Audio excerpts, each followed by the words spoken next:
مونږ خپل فیسبوک پیج ډیرو کسان ته په یو ځای باندې څنګه انوایټ کولی شو. هغه کسان ته چې ستاسو پیج نه فالو کړی خو البته ستاسو ویډیوز لایک کړي ستاسو فوټوز لایک کړي خو ستاسو پیج فالو کړی نه دې کسان ته مونږ په یو ځای باندې انویټیشن څنګه لیږو چې زموږ دا پیج لایک کوي فالو کوي. اګه سل کسانی 200 1500 زری هر څومره تاسو ته په یو ځای باندې انویټیشن لګلی شي او که هغه وغواړي نو ستاسو پیج بیا فالو کولی شي او تاسو په دې په ذریعه باندې د خپل پیج فالوور زیاتولی شي. موږ فیسبوک یو کورس روان کړی دی څنګه موږ پیج سازولی شو فالوورز پې څنګه راوستی شو کومه ویډیو موږ وخیجو هغې صحیح طریقه کومه ده چې موږ یې شیر کړو او په هغې باندې ویوز راشي. په دې باندې ما مخکې ویډیوز خیجولي تاسو زما د یوټیوب چینل کې هم کتلی شئ اویس خان سکلز په نوم باندې او دې فیسبوک دی پیج ته ما خیجولی دي دا هم تاسو کتلی شئ. زه خپل لیپټاپ سکرین طرف ته په هغې کې درته ښیم چې څنګه موږ کولی شو. نو ما خپل لیپټاپ کو دلته ما خپل فیسبوک پیج کولاو کو تاسو لیدلی شئ دا زما د فیسبوک پیج دی اویس خان سکلز په نوم دی که نه یم فالو کړی خامخا یې فالو کړئ. اوس درته زه ښیم چې څنګه موږ ډېرو کسان ته انویټیشن لیږلی شو هغه کسان ته کومو کسان چې زموږ پیج نه فالو کړی کوم کسان چې زموږ پیج نه فالو کړی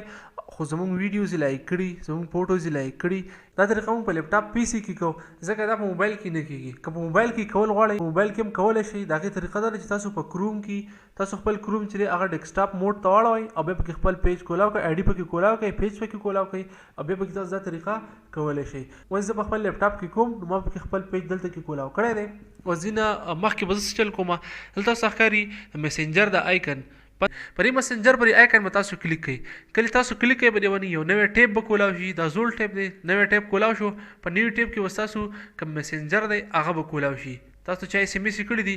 هغه به درته کولاو شي. بس تاسو دلته د هوم دا اپشن ښکاري په دې باندې به کلیک کړئ کله تاسو پر هوم پر اپشن کلیک کړئ تاسو به یو نوی پیج کولاو شي. په نوي پیج کې څه دي ښیم یې درته لاندې به سکرول کوئ تاسو کله نوی پیج کولاو شي تاسو به داسې ښکاري ستاسو د فیسبوک پیج دا نوم به وي او کوم ډي پي ده دا به درته ښکاره شي نورې چې کوم ایس ام ایس راغلي هغه به درته ښکاري د دې نه علاوه ستاسو ویډیوز به درته ښکاري خو تاسو به لاندې راځئ اخره یخ ته به راځئ کله تاسو اخره یخ ته راشئ لاندې به سکرول کوئ دا لوډ کېږي زما سره نو زه چې کله دلته کې رالم دلته به اوس تاسو دا ښکاره شي دا دي دلته ښکاري تاسو ته ګرو یور آډینس د دې لاندې دی ریچ آوټ ټو نیو پیپل دلته ګورئ زما سره 169 خلک دي 169 دا هغه خلک دي چې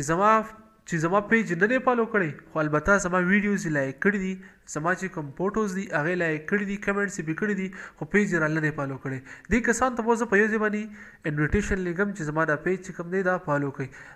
دا به تاسو ته کسان راوړي 169 دي ستاسو په پیج کې څومره به تاسو دلته لیکل راوړئ دې ته مخامخ دلته لیکلی سینډ انویټیشن په دې باندې به کلیک کوئ کله تاسو په دې باندې کلیک کوئ دا به لږ ټایم لوډینګ کوي تاسو به هغه ټول کسان راوړئ ون بای ون مه سلیکټ کوئ را به شي دلته کې دلته تاسو دا آیکن ښکاري دا یو په دې به کلیک کوئ کله تاسو په دې باندې کلیک کوئ دا هغه کسان دي کوم کسان چې تاسو لایک درکړي دا څومره دي دا دي 156 156 دا دي بل کوم کسانو ستاسو د ویډیو لاو دا آیکن یې پې درلېږلی هغه دي شپږو او دا ها چې کوم دی د خندا دا چې دی نو دا پې څلور رالیږلي د واو چې کوم دی دا دوه دي او انګري یو دی دې ټول ته اوس زه خپل پیج انوایټ کوم ټول سلیکټ کړه دا تاسو یې په خپله اوس دا ټول سینډ انوایټس په دې باندې ما کلیک کړو اوس زه کله په دې باندې کلیک کوم دا به اوس انویټیشن روان دی ټول ته اوس په یو ځای باندې سینډ شي یو سینډ 169 پیج انوایټس نو 169 خلکو ته زما پیج انویټیشن سینډ شو ستاسو هغه څومره لایک کړي دي نو هغې تاسو دا انویټیشن سینډ کولی شئ او په دې طریقه باندې تاسو د خپل پیج چې کوم دی فالوور زیاتولی شئ.